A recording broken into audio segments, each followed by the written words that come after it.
Good evening, everyone. This is Jeff with Astroscoop Livestream. And for those tuning in, I see Carolyn's here. Hi, Carolyn. Hi, Karen. Looks like there's about 3 people. So I'll give it a minute or two, a couple minutes before we start, in case there's any last minute people or later people. So today is July 12th, 2024.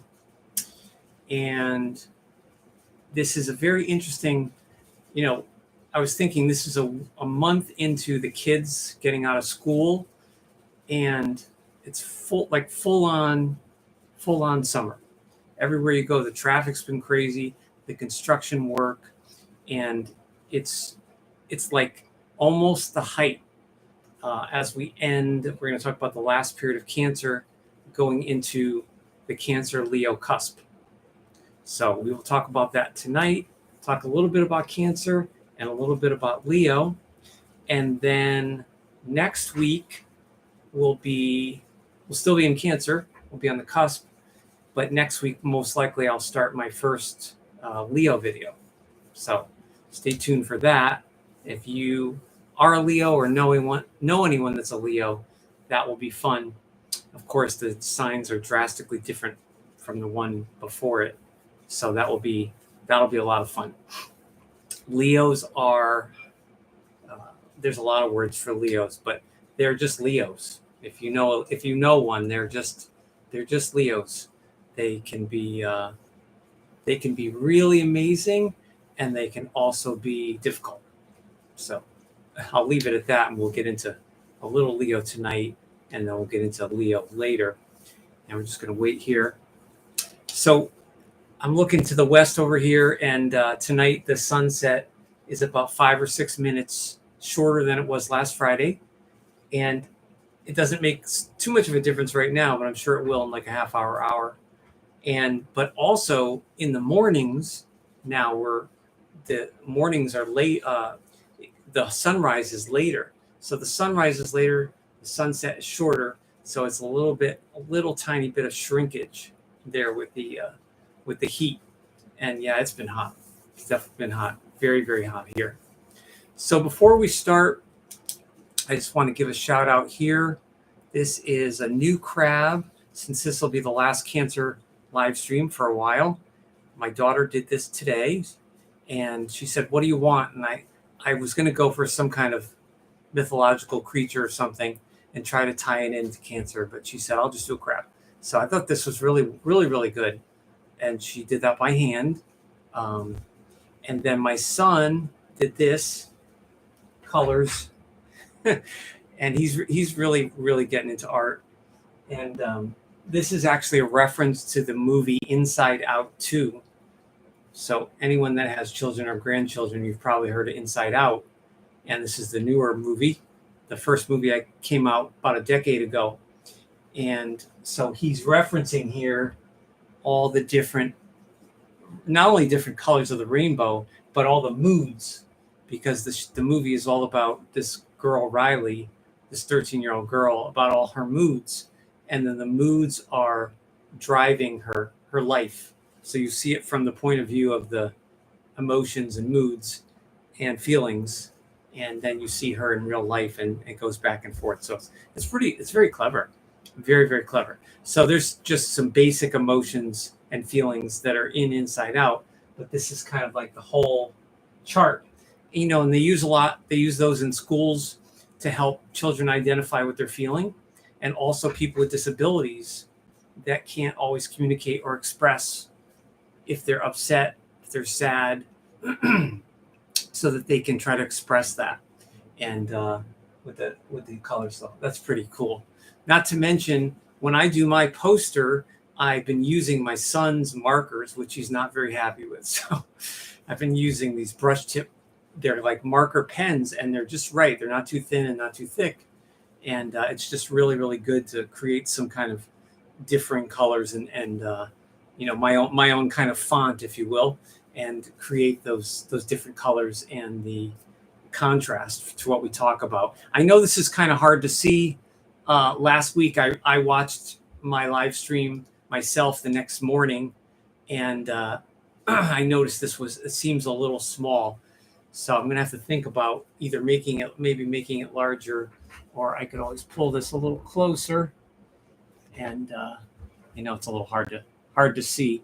Maybe on your phone or tablet, you can zoom, possibly go to 1.5 or 2 times, and then hopefully, I don't know if I would be too big, but you might be able to see this part as well. So, all right, so let's start.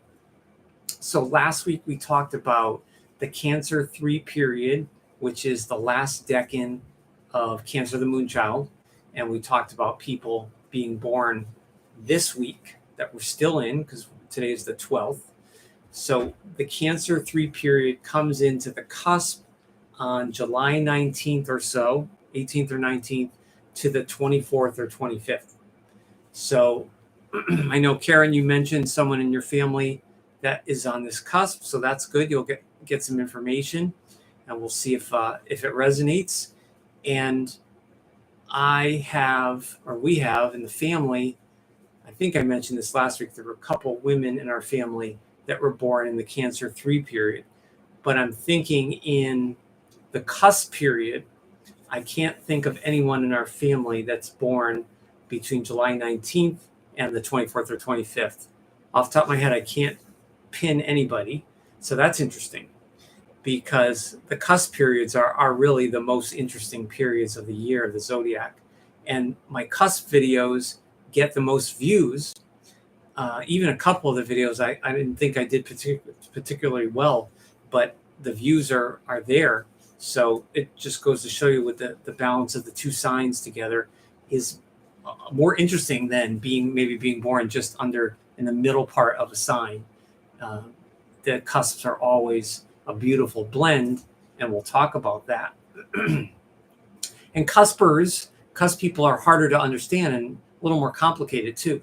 And then when you look to those rulers in their chart, that'll give you more information. So the Cancer 3 period, which we're in right now, is the moon period, and the co-ruler is Neptune.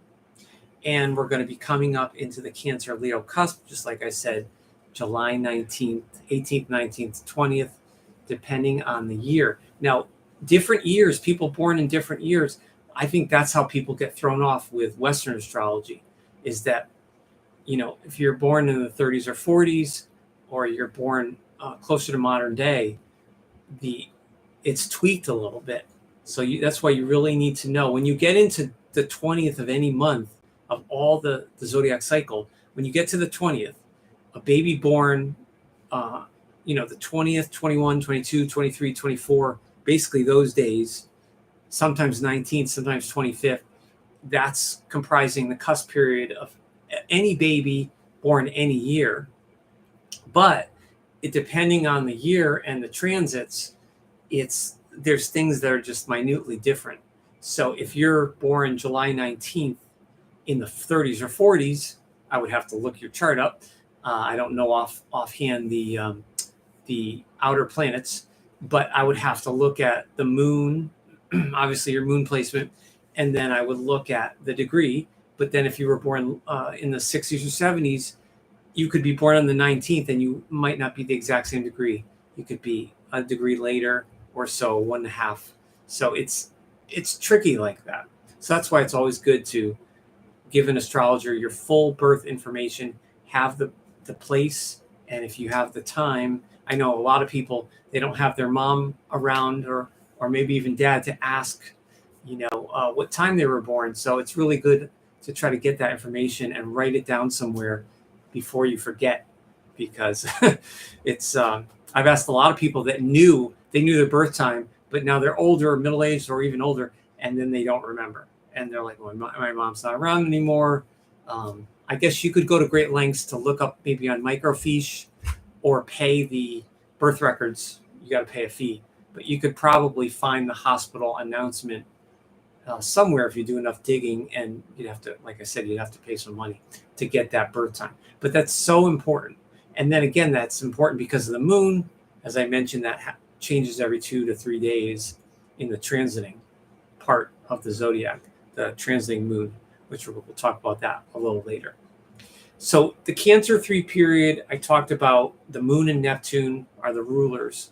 And these are late Cancer people that are not quite as, possibly not as needy or sensitive as like an empath that would be born the first week, like a July 1, a July 2, or a July 3 baby, which is pure Cancer. It's all moon energy. That's not really colored by anything else.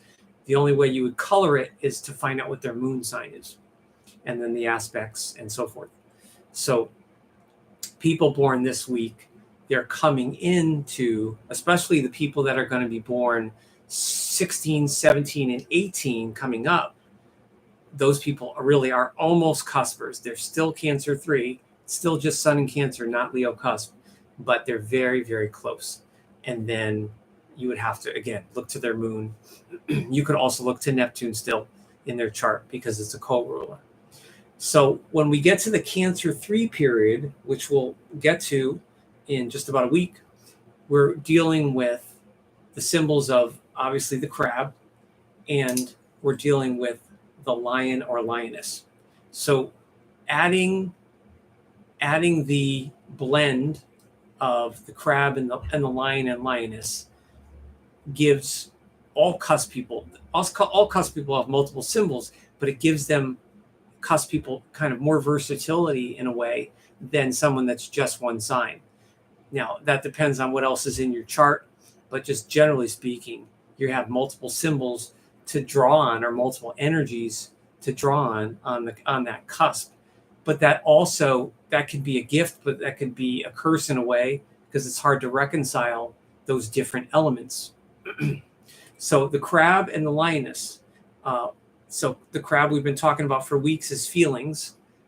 Cancer people, no matter, it doesn't matter male, female, a lot does matter what their moon's in, but generally speaking, they're motivated by emotion. And I have a video coming out this weekend. I've been very kind of backed up on my videos, and I'm not posting as often. So I'm going to try to speed that up. But I have one coming this weekend that's a little odd, and it talks about the dark side of Cancer, the dark side of the Moonchild. And I tried to connect it to crime, as I mentioned. I did a little more research into crime and the sign of Cancer. Now, just Sun in Cancer. I didn't do, it's not in depth or anything, an incredible amount of research. I might do that at a later point if there's interest. But I'll have a little taste of it, and let me know what you think. Hopefully it doesn't turn anyone off. It's not that brutal or anything, but it is talking about people that are criminals or killers that were born under the sign of the Moonchild. So it's kind of interesting to see that. And I have to do more research on it, because there are a lot of criminals. I know there's a lot of criminals of any sign that can be random, but there are a lot of Cancer criminals in history for some reason. So it'll be interesting to see if there is some correlation there. So feelings and intuition. So this is the first time. So after the crab's born this week, the crabs start to feel their feelings, but then they get a dose of their intuition, or using intuition at other times, from the fire element and from the Leo symbolism. So very interesting. And I was mentioning that I can't think of any family members on this cusp. I have known people I've worked with, and a couple other acquaintance style people that were born on this cusp. But a lot of this I'm going off of research on the celebrities and then trying to put it together, because I really haven't met that many people in real life that were born between the 19th and 24th or 25th. But I'll do my best to blend the meanings of both. So we have the symbols of the crab, lion, lioness. Then, of course, we have the moon. The moon is still there. So keep in mind, if someone's born, let's say on the 23rd, actually, there was a boy in my neighborhood growing up that was born on July 23rd. So he would most likely be a 0-degree Leo. He'd be the earliest degree of Leo possible. So you would still want to look to his moon for personality analysis, because even though he's a Leo, he's sharing it with the Cancer cusp. I I would look at his sun in Leo and the aspects, and then I would still look at the moon. Obviously, when we get into later Leo people that are true Leo, that first week, the moon is not as important. It's not as significant for those Leo people in terms of the blend of their sun sign, because they're just Leo. But I do remember this guy who was a big swimmer. He was a really big swimmer, this boy. And he, keep this in mind when we get a little later on, this boy, he took a lot of risks physically. Like, he would ride his bike really fast. He would do a rope swing, and he got hurt a lot. Now, that's interesting, right? Because he's a Cancer Leo, and Cancers are generally cautious, safety conscious, and maybe don't take as much risk as other signs do. So that gives you a little indication of the cusp period, coming off of kind of sometimes a fear mode that early Cancers can adopt. So we have the moon and sun as rulers. Now, this is the only cusp that has the unique honor of having the luminaries in astrology in the birth chart, or a natal horoscope, or an event, or a country. Everything has a sun and a moon placement. So people born on this week are ruled by the moon and the sun, which is so powerful. And no one else during the year, keep in mind, this 1 week, no one else during the other 51 periods has the unique brand of the sun and moon combination like these people do. So their feminine and masculine ways are almost even.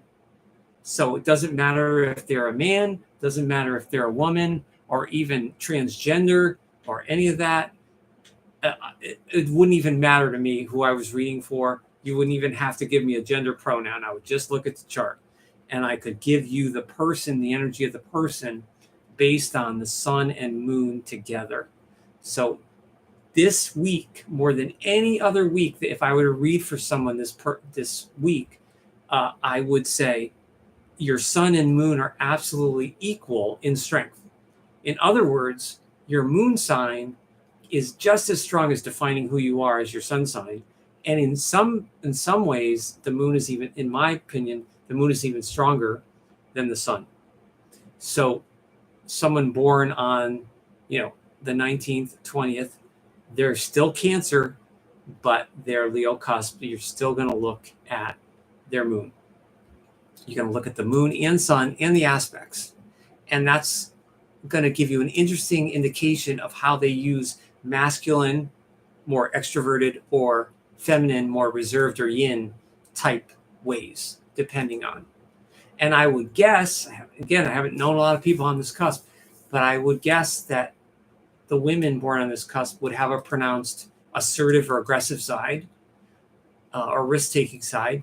And the men born on this cusp, even if they're early Leo, would still have a pronounced feminine side, or a quieter side that they can show depending on their environment. And they would be especially sensitive to their environment because of the moon ruler. But the sun, which we'll talk about more when we get into pure Leo next week, Leos are just Leos, like I said at the beginning. There's no other. It's very hard to describe a Leo person because they are ruled by the sun. No other sign has the strength and dignity and power of being ruled by the sun. And we all know how hot and powerful the sun is. So the fixed blaze of fire, if you will, with Leo is truly unique. And that gives the Cancer person, the Cancer persona of the cusp, can give them more confidence, and it can just brighten up the Cancer qualities. Even if they're introverted, even if they're shy, there's going to be a little tweak there of flamboyance, just a little tweak. Doesn't mean they're loud, doesn't mean that they're showy, but a lot of the cusp periods have these hidden, like, little flamboyant streaks that come out with certain people that they feel comfortable with. That's what I've seen.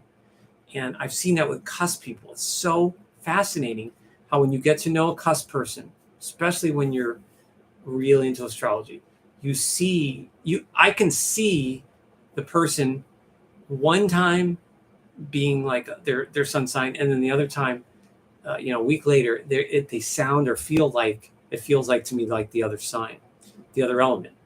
So people on this they're gonna teeter-totter between feeling like a watery person or a more fiery person.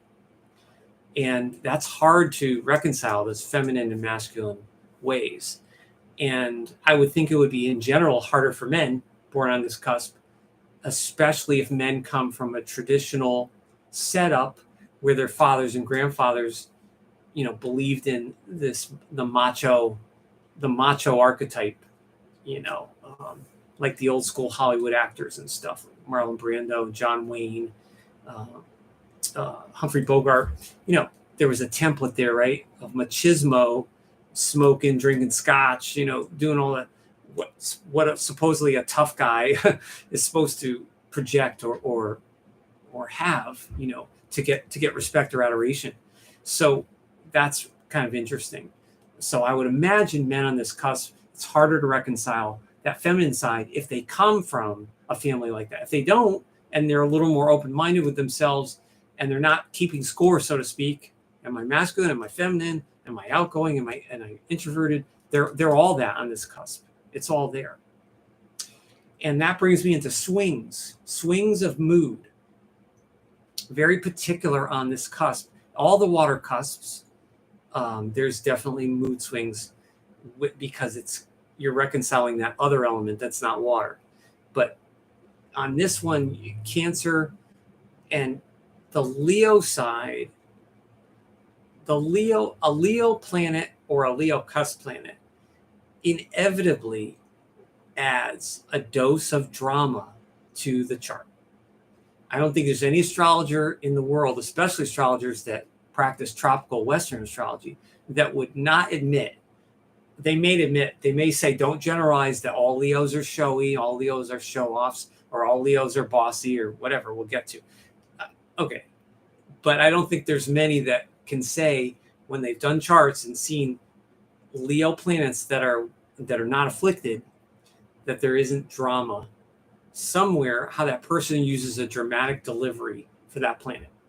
So people on this cusp can be a Cancer with a touch of drama, or they can be an early Leo that is starting to become like birthing a dramatic person, but they're still really quiet and retiring.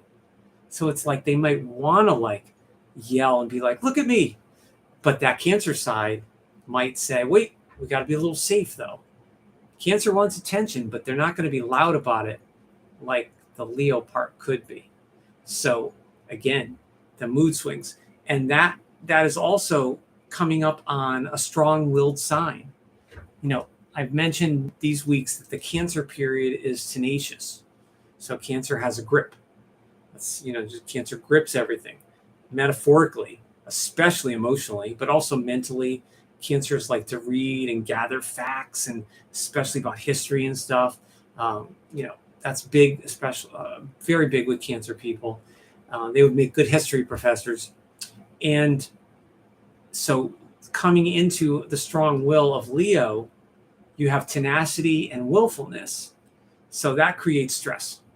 And I would imagine they bring it on themselves because they are willing to reveal, cusp people reveal a certain amount about themselves, I think, with the two signs.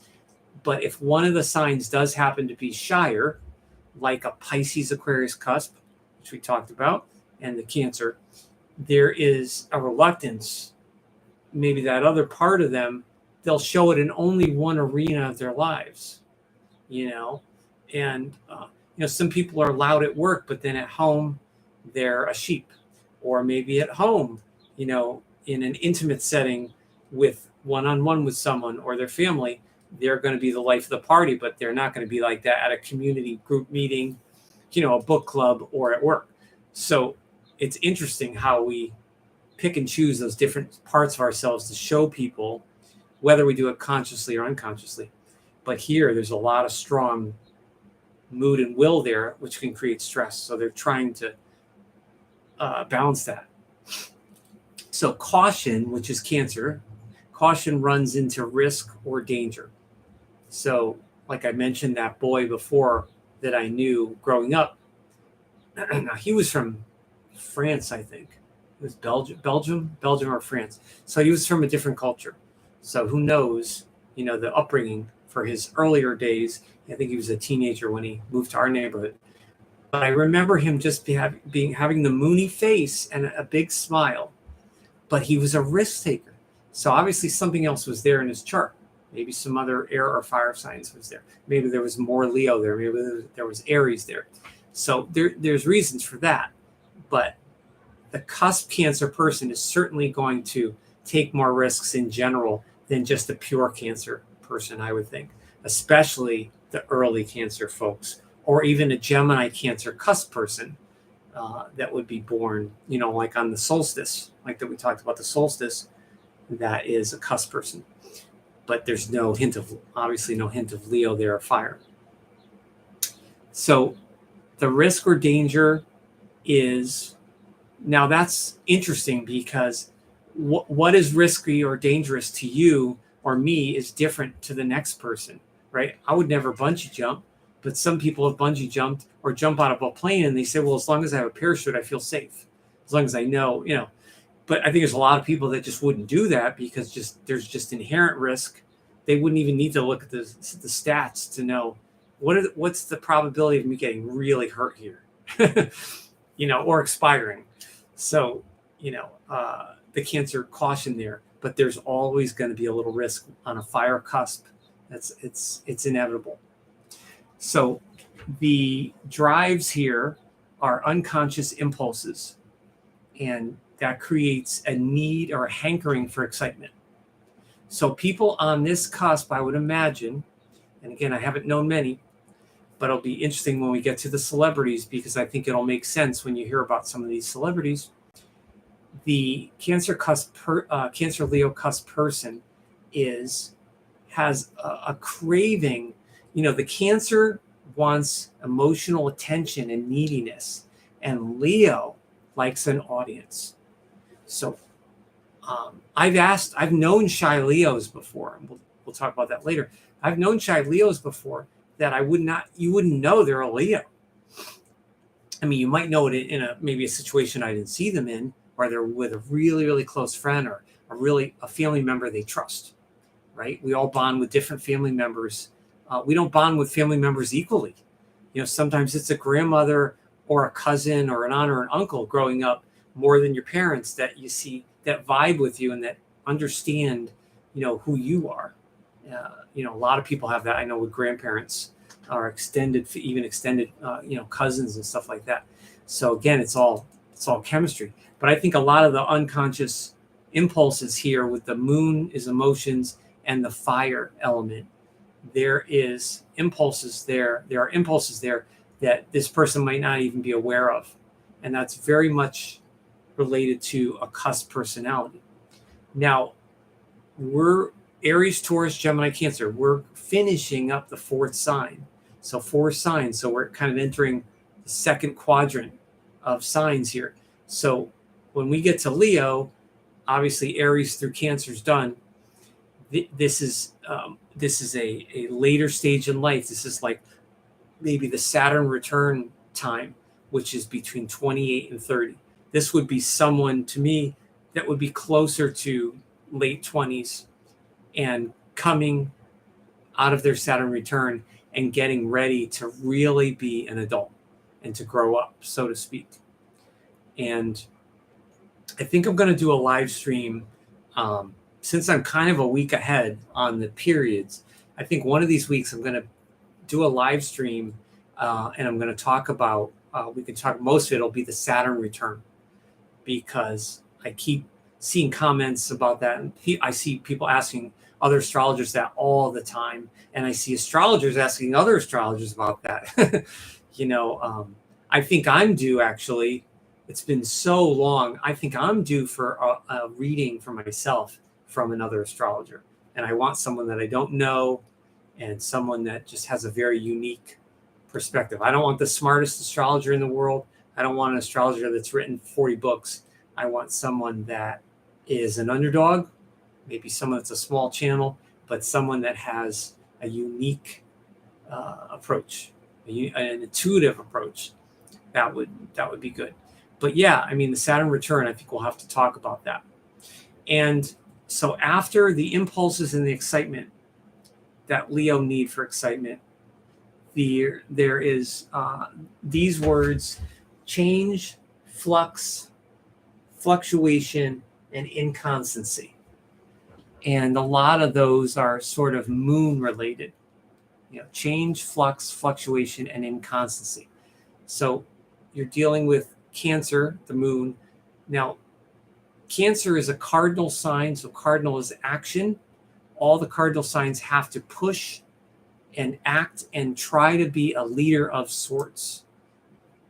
The mutable signs, like Gemini, when we were in Gemini, mutable signs can fluctuate and can be inconstant, but it's different. It's different. It's because it's malleable. It's more of a malleable or flexible personality. I would not call Cancer people flexible, at least not innately. That doesn't mean Cancer people can't adjust to your needs, but Cancer, the essence of Cancer is not flexible like Gemini. Definitely very, very marked difference there because of the tenacity. So the change in flux and fluctuation is going to happen with someone born on this cusp. Again, you'd have to look at their moon. If a baby or a person born on this cusp had the moon in a more stable sign, like a moon in Taurus, which is really well placed, that would change the landscape a lot. It could create more stubbornness, but it wouldn't fluctuate. The moods probably wouldn't fluctuate as much, depending on the person's current mental health, status, and their just in general enjoyment or satisfaction with life, I think. But there's a lot of room here for fluctuation with the sun, the moon and the sun. And Leo's a fixed sign, which we're going to talk about next week. But Leo being fire, Leo's not going to stay in the same place like Taurus is. Taurus, if Taurus feels comfortable, Taurus might sit in this chair and do a 4-hour live stream. That could be like a sun in Taurus person, or a moon in Taurus, or a Taurus rising. They could sit here for 3 or 4 hours and be comfortable and content. But a Leo person is going to say, the Leo's fixed, but they might want attention from another source. I'm getting attention here from people, but maybe I have to go out. Maybe I have to go out to a bar or a club, or I have to go to the movies, or I have to go to a social dinner. That's going to be Leo. They're going to want attention from somewhere else. So that combination is inconstant. You got the moods and the feelings, and then you have that need to be noticed or socialize. So that's a lot of balance there to reconcile that. So as I mentioned, Cancer's cardinal. That's part of the reason why Cancer people should not be underestimated. I talked about Cancer and crime, which I'm talking about in this video. The zodiac, for decades now, the zodiac talks about Scorpio as don't cross a Scorpio. That's kind of so well known in pop culture, but you don't hear that as often as can't cross a Cancer. And if I had to pick in general, and again, I'm not bashing Cancer here, I'm just saying in general, the essence of the energy and the possible negativity, the pure negativity of a sign, I would see Cancer as much more negative than Scorpio. The thing with Scorpio is, Scorpio may not react to you now, but they may remind you in 10 years of when you hurt them. So that might be a problem for you in 10 years with Scorpio. Whereas the Cancer person could remind you today and tonight and a year from now and 2 years from now.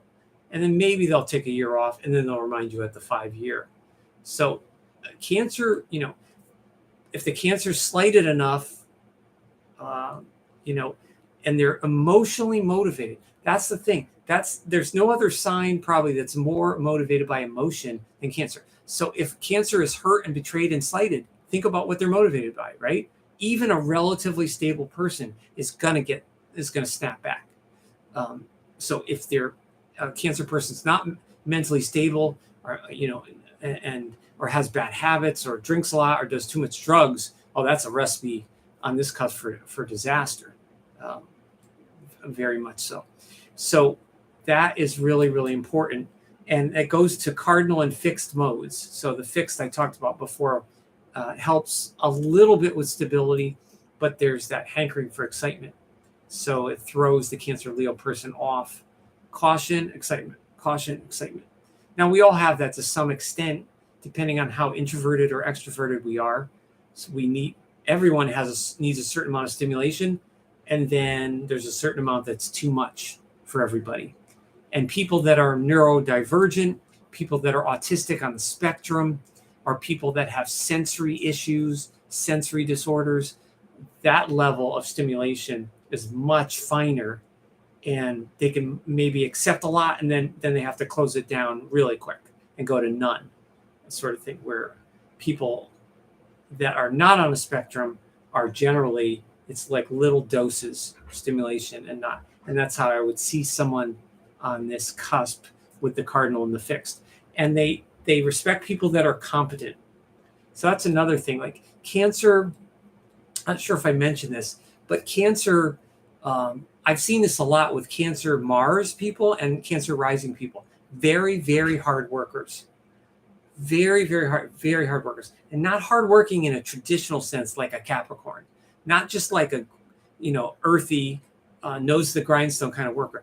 But because Cancer's tuned in so well to people in the public, major Cancer planets, because of that tenacity, they really want to make a mark and help people for the most part.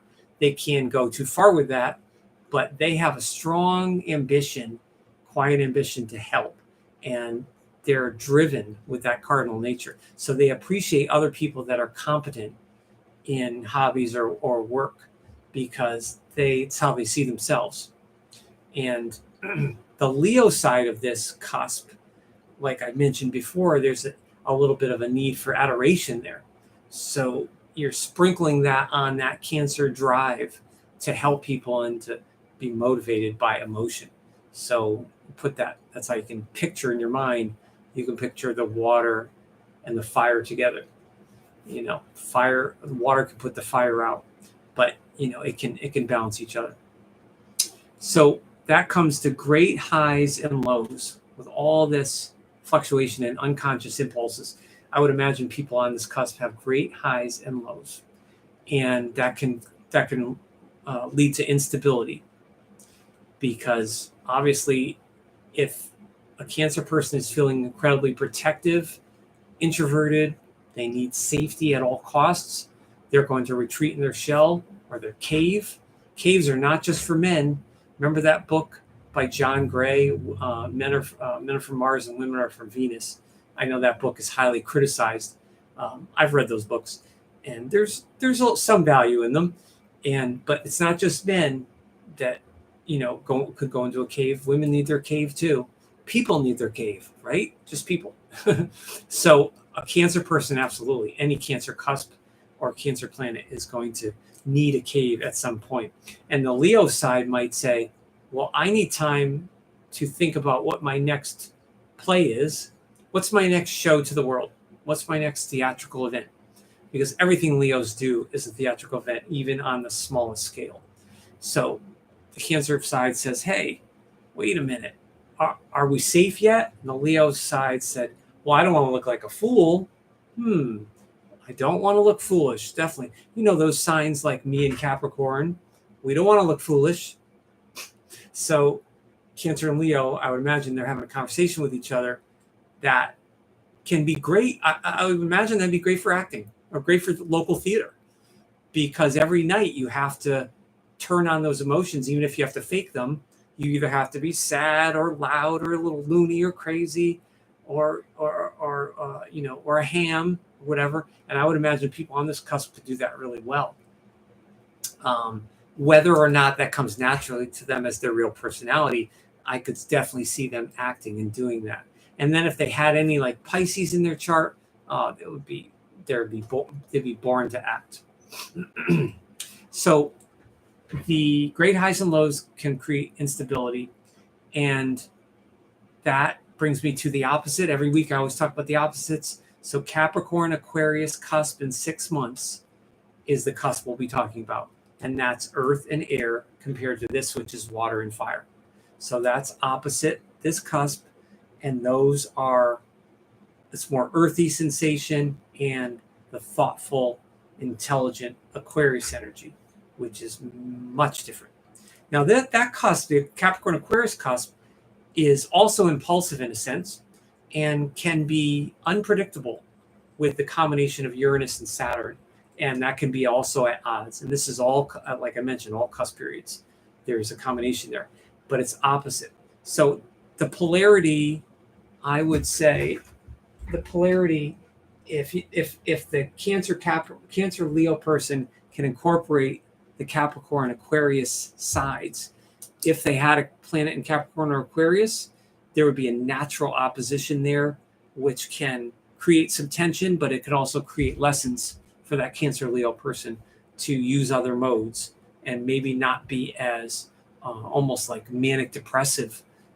This could be bipolar in a sense, even if it's not officially bipolar in a psychological definition. It can be. It could seem the mood swings could seem bipolar to the person because of the strength of Cancer and that dramatic side of Leo. So that's the opposite cusp. The dynamic energies here need healthy outlets, as all signs do, especially cusp people.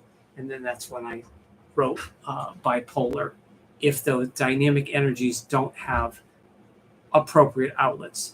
So if you had an insecure, needy Cancer side and you had a Leo side that likes to have fun and rip it up, if the person doesn't have good values or a good moral compass, that's where sex addiction, love addiction, alcohol, drugs, just wild times, that's where all that stuff's going to come into play, most likely as a teenager. But that could also manifest easily at 21, which is a big period in astrology. At 21, it's 3 cycles of 7, 14, 21. So you think about your kids and your grandkids, how they were at 7, how they were at 14, how they were at 21, even a sibling, if you had a sibling older or younger. Think about when you turned that age and then what they were like at that age. So, 21 is a huge growing period, but it's also a mini rebellion for everybody. You got to rebel against your parents and college professors and, your first job or a couple bosses or whatever. So that is very important for the Cancer Leo personality. And so if their Cancer part is insecure and the Leo part has that hankering for excitement, that's where you get into those addictive tendencies and just going overboard and that lack of stability.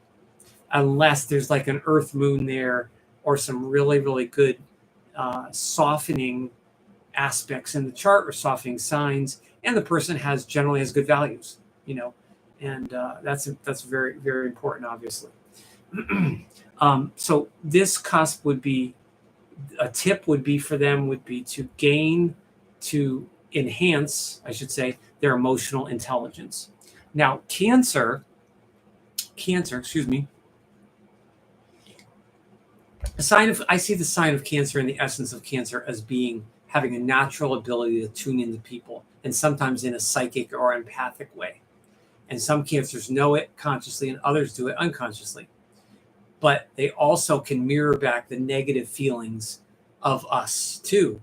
So it's not only that they're feeling negative, but they're absorbing it from you and they're mirroring it back. And I think that's why the Cancer planets they do have emotional intelligence, and they do have that lovely caring when they feel secure, that warmth and caring. There's a true devotion there.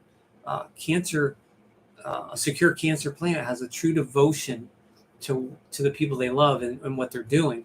But if they're not emotionally intelligent about it and their moods aren't stable, it's going to be thrown off, and then their emotional intelligence won't come into play, and they will be a little more unintelligible, especially if they're defensive and not expressing what they're feeling in a constructive way. So that leads to constructive things. So again, Cancer Leo people need constructive outlets, especially, and this goes to, if someone has the moon, if someone has the moon at, let's say 27, 28, 29 degrees of Cancer, or 27, 28, 29 of Cancer rising. That's still a cusp planet. So you have to blend that Leo with them. And if they were born on the Gemini Cancer cusp, you'd have to blend the Gemini. But I can think of John Travolta off the top of my head.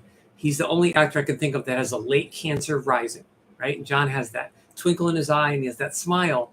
But doesn't John have a little bit, doesn't he have just a little enough arrogance to project to the screen?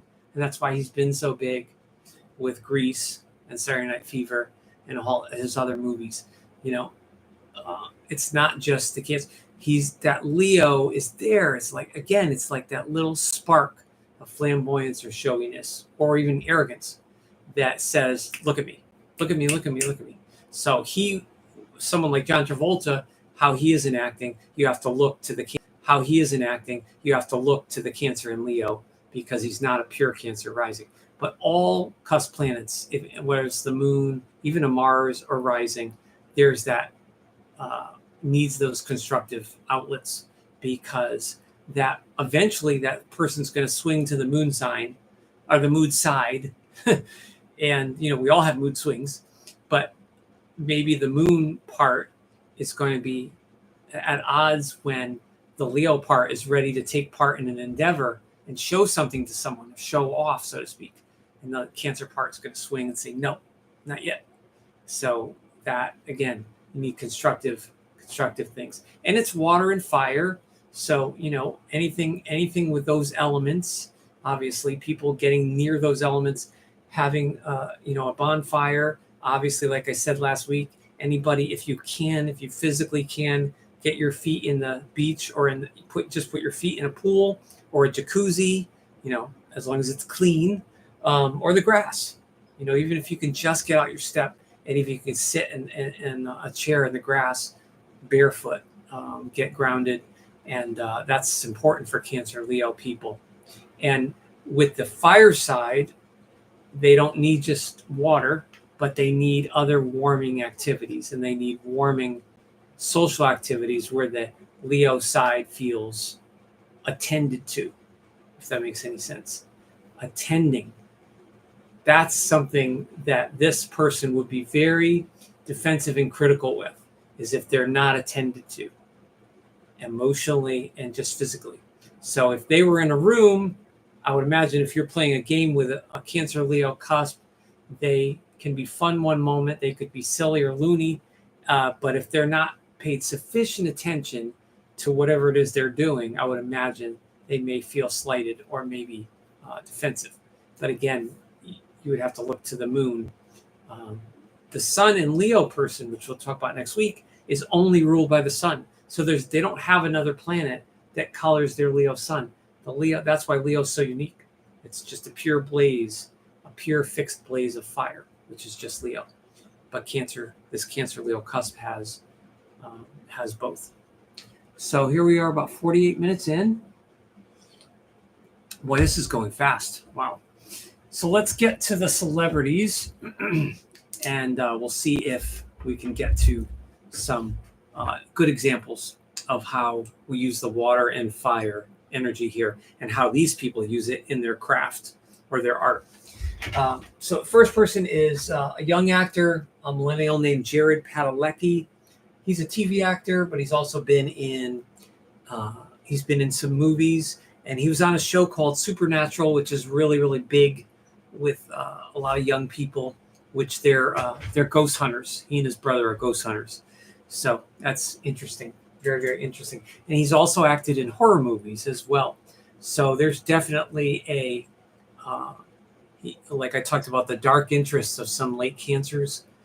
There's the moon there. He's obviously attracted to some of that. But if you look him up, his hair looks like Leo to me. He doesn't look like pure Cancer. You can see a touch of the Leo there.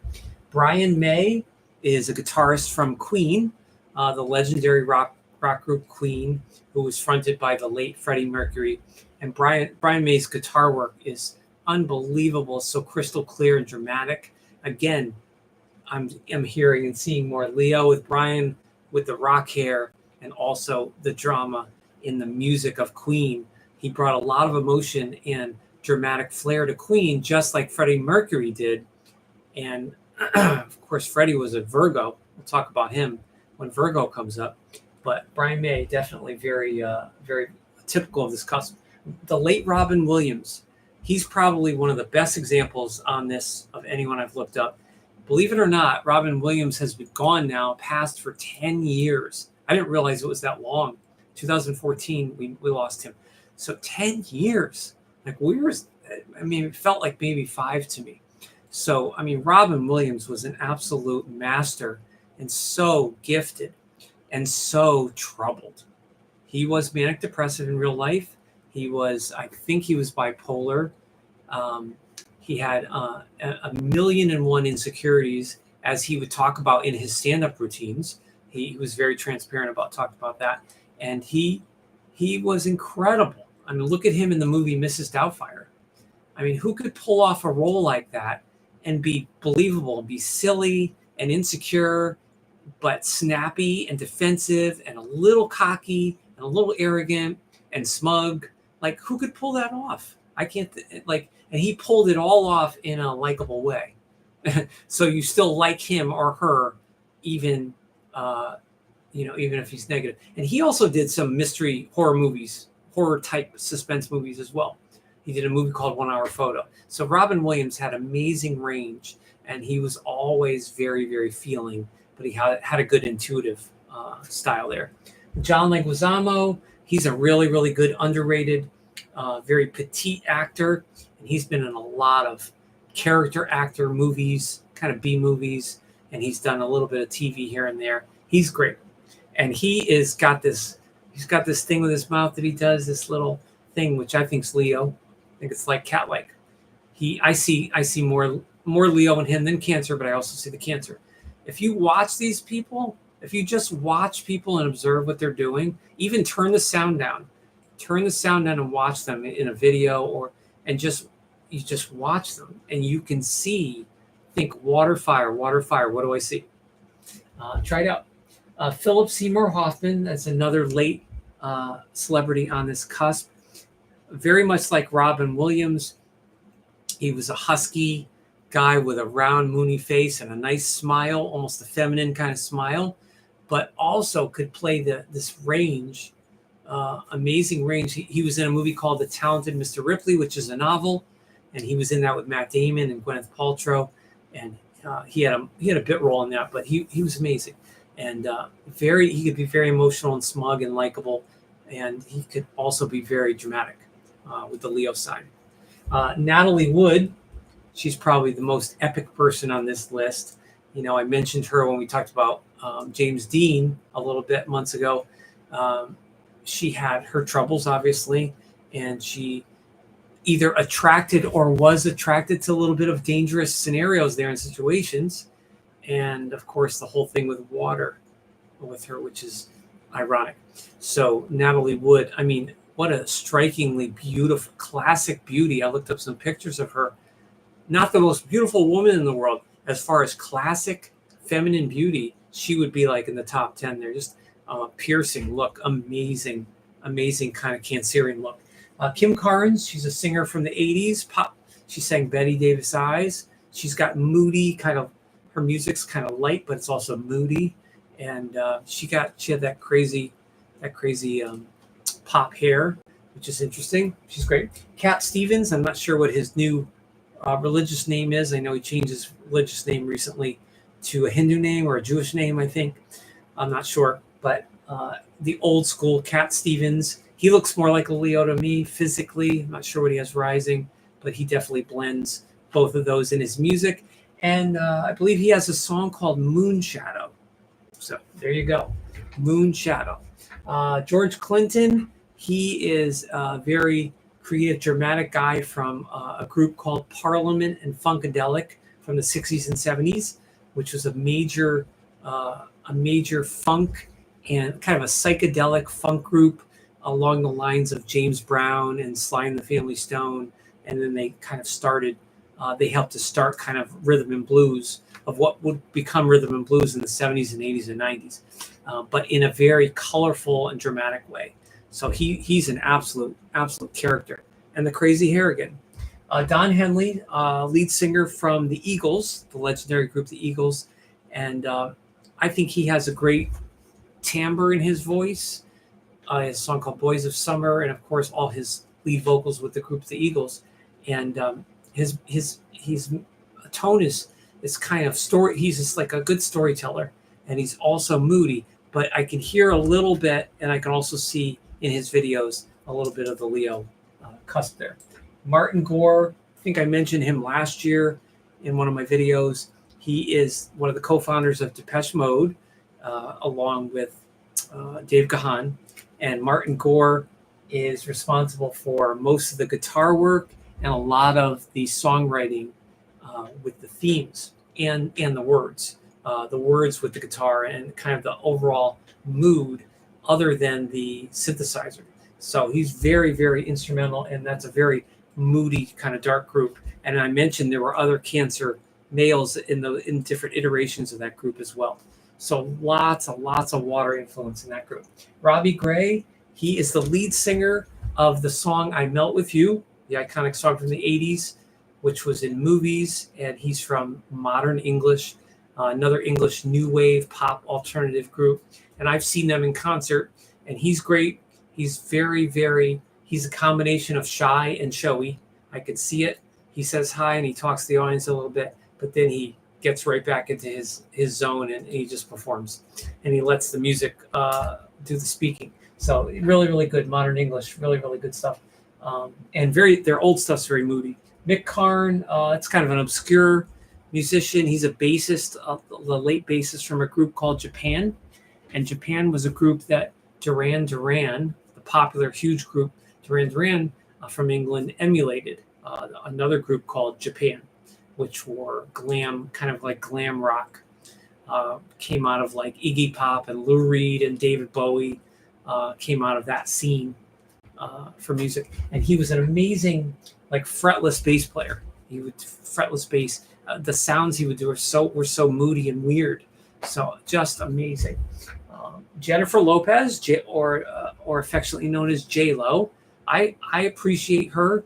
She isn't the best actress in the world, but one thing she does is I think she's all heart. I think she gives 100% in her singing and her roles. And I don't know much about her personal life other than being with Ben Affleck. Off and on, off and on, off and on. Mood swings, fluctuation. Ben's a Leo. And she, I believe, is a very early Leo on this cusp. So she's one of the few that's actually very early. She might be a 1 or 2 degree Leo. So she shows more of that, obviously, but she's got the moon there. Verdine White is the bass player from the legendary group Earth, Wind, and Fire, one of the co-founders. He's still around. He's still performing with them, with the original guys. In fact, I think they're on tour this summer. And another amazing Cancer Leo bassist. And he definitely seems much more Leo to me. I see a little Cancer. I see mostly Leo. Again, I don't know what his moon's in and the rest of the chart, but he's a good example of more of the colorful, dramatic part of this personality, of this cusp. Ken Greer, that's another obscure guitarist. He's from a Canadian group from Toronto called Red Rider, and they were popular in the 70s and 80s, mostly in Canada, and had one hit here called Lunatic Fringe. Lunatic Fringe. The Moon? Now, I don't know if he wrote it. I think he wrote it with the lead singer. I can't remember his name. Tom Cochran, I think. I think Tom's a Taurus, but he wrote it with Tom Cochran. But that's very interesting. He did the guitar work, and it's called Lunatic Fringe. Very interesting and very moody. And then last but not least, S.E. Hinton, the novelist and the writer of The Outsiders, one of my favorite books and one of my favorite all-time movies from the 70s, 80s, and 90s. And The Outsiders, which my daughter is reading that now. And I know that's a mixed bag of kind of appropriate and inappropriate things with the brotherhood of the guys and violence and, coming of age and, not having enough not having enough polish and refinement and knowledge from your parents and from your peers, and that no matter how smart you are, the only way to get respect is to scrap and fight, right? Like West Side Story, and to become, the socias, become part of a gang and try to get that respect. So it's very, very interesting. And I would imagine, I know she based The Outsiders on some of that of her personal experiences and some things that she observed from other teenagers and preteens when she was a kid. So I definitely I can feel the emotions and the mooniness in her writing. And then, of course, she adds the flair. And then when they had the director and the music, which were different people for the television part, the movie, that added a whole nother element to it. But she definitely has kind of that dramatic flair, as he hit. Very, very good. I'm going to have to watch that movie. Also, The Outsiders, that movie, I should do a live stream just on all the guys and gals in that movie. Every single star in that movie is a Hollywood star. Every person, they weren't stars then, but they all became quite famous. A couple of them not as much, but you got Diane Lane in there, Ralph Macchio, Patrick Swayze, Emilio Estevez. It's chock full of actors and actresses in there. Diane Lane is in there. She's really young in there. So super, super interesting. So I hope these celebrities gave you an indication of that water and that fire kind of thing. And again, I know I keep saying it, I keep harping on it, but you have to look to, Carolyn says, as always, a lot of thought and effort went into this analysis. Great job. Carolyn, I really appreciate that. I just wish more people could see it because I do, this is completely free. At some point, I'm probably going to start accepting donations, but I don't ask for a penny from anybody. It is my time. I love doing it, and I'll do it whether one person's watching it or 100, but because it's just good. Again, it's good for me to work this energy out loud and the signs, because that helps me with future videos. But I really appreciate that, and please don't forget to share with family and friends.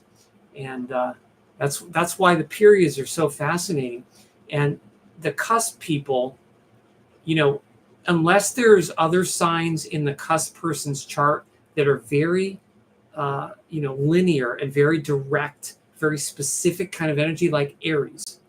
Aries comes to mind, maybe Leo, maybe Sagittarius, maybe even strongly mental orientation like Aquarius. They're going to be a mixture of the two signs and the two elements especially. They always are. And they're going to be harder to figure out than someone that's just, someone that's born August 1st when we get to Leo and we talk about the first part of Leo. So let's look at the chart a little bit. It's 8:03. All right. So here we have the chart. And tonight we have the sun is at 21 of Cancer and the moon is at 10 of Libra. So we're in a waxing crescent phase right now. Last week was the new moon in Cancer. So we went Cancer, Leo, Virgo, Libra.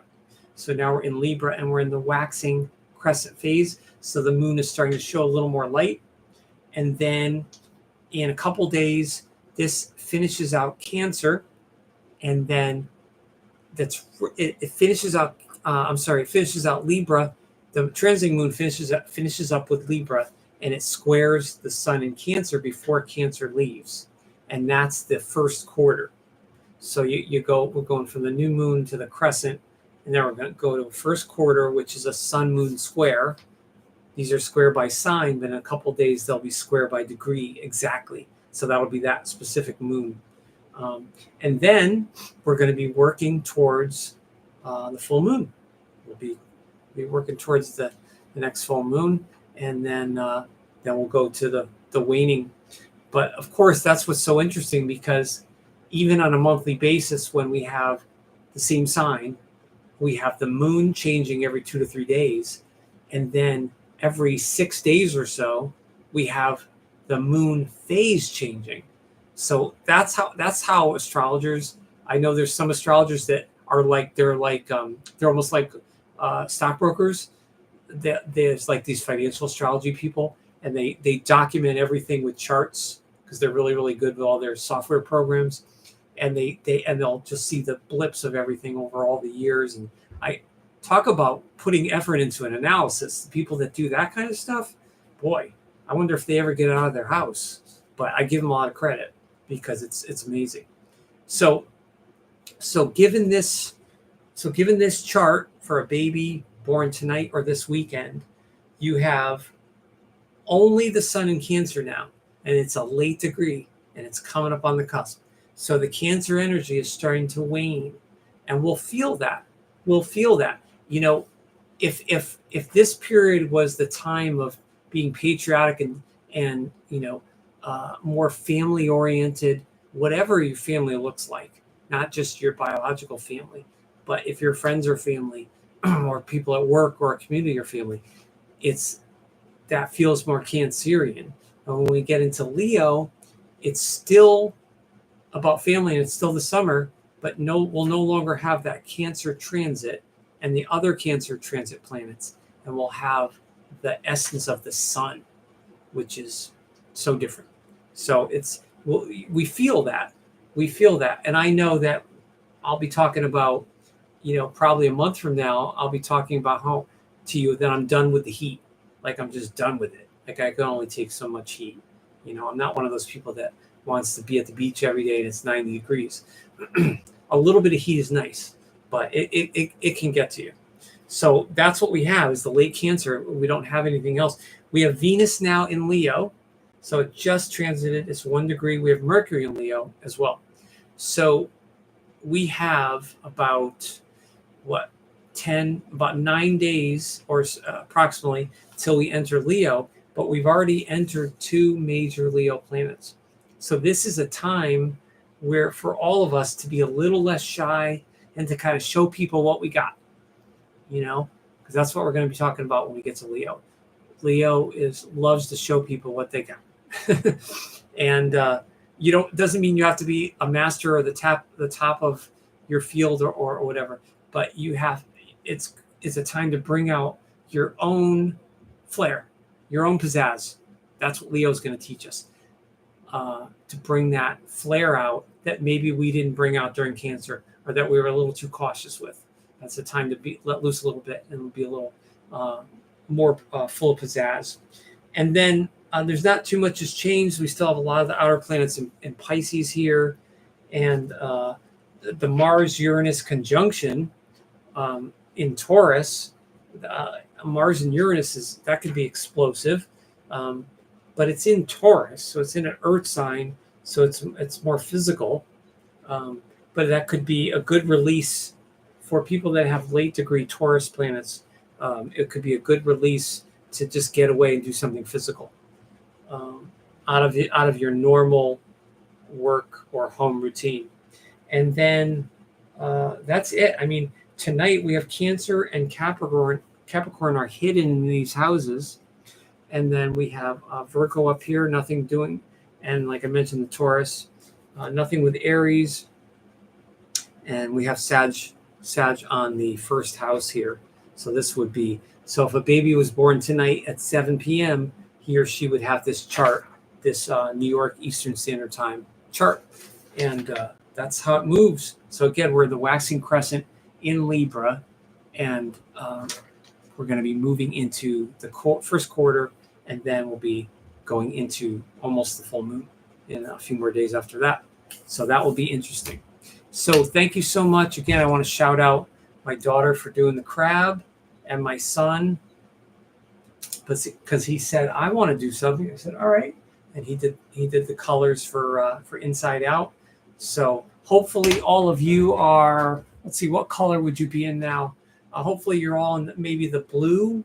I don't know if is blue calm and sad, and green is green just calm?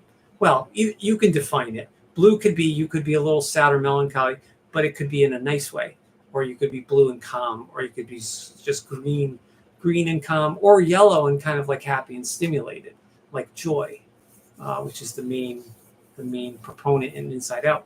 So thank you so much again Thanks, Carolyn and Karen. And I know that a couple other people came in and out, and I appreciate that. I think I had another family member in there that popped in that didn't say anything, but that's okay. Thank you for watching. So weekly live streams, for now, I'm keeping it on Friday nights here, 7 p.m. Eastern Standard Time on YouTube. Again, look for me on Twitter and Instagram. And don't forget to tell your family and friends. Karen says, thanks, most helpful and so interesting. You're very welcome. Very, very welcome. I'm more than happy to keep talking until I have no more voice. It's a good thing. It's like a workout. It's like a good workout. Like I feel like I did enough. So thank you so much. We'll see you next week. I think everything's normal next week, I believe. Yep. So don't forget to like, comment, subscribe, and share. And look for my cancer crime video. Probably Sunday morning. I'll probably post it. It's going to be short, and it's a little bit of an experiment. So if it's not to your liking, that's okay. But we'll see what we have. All right. Have a great week. Be safe.